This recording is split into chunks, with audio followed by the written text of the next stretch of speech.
ကိုမေဆောင်ခွင့်ပြု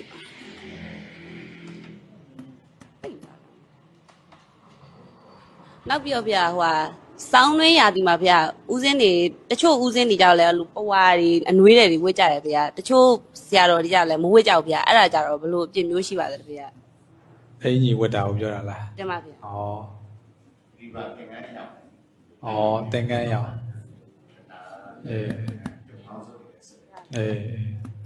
တကယ်တော့ဦးစင်းတို့ရန်နေဆိုတာအန်တကိုက်တောင်မိုးရအောင်အန်တကိုက်တောင်မိုးရအောင်ဘာလို့ဆိုတော့ဒီမြတ်စွာဘုရားကလိင်္ဂသာသနာနဲ့ပတ်သက်ပြီးတော့ဟောထားတာရှိတာဟုတ်အဲ့တော့ဒီလိင်္ဂသာသနာမှာရန်နေကလူနဲ့မတူအောင်လို့ပါတယ်အင်ညောမေအာကပောကရဏီရောတဲ့ဦးဇင်းတို့ပပစိတဗိနာသုံးပါလေမြတ်စွာဘုရားဟောတယ်ငါတို့ရန်နေဆိုတာလူနဲ့မတူအောင်ကျင့်တဲ့မြတ်စွာဘုရားလေလူနဲ့တူလို့မရဘူးလူနဲ့တူရင်ဘာဖြစ်လဲဆိုတော့ကြာရင်လူစိတ်ပေါက်လာမယ်ဟုတ်လားလူစိတ်ပေါက်လာရင်ဘာဖြစ်လဲလူလောက်တာတွေရှောက်လို့မယ်ဟုတ်လားအဲ့တော့ကြာတော့ဘာဖြစ်လာလဲဆိုတော့ကိုယဟန်လို့မေ့လာတယ်တမနာတင်ညာလို့ခေါ်တာပေါ့နော်ကောမျိုးဟုတ်တော့မလားတမနာတင်ညာပျောက်သွားတာတမနာတင်ညာပျောက်သွားတဲ့အခါကျတော့ဒီဘက်ခေတ်မှာကြည့်လေကိုယဟန်လို့မေ့ပြီးတော့လောက်တာများလာတကယ်ကသိလားတကယ်ကိုဒကမကြီးဥမာဆိုပါစို့သီလရှင်တွေဘာတွေဝတ်ဖူးလာတော့မသိဘူးပေါ့နော်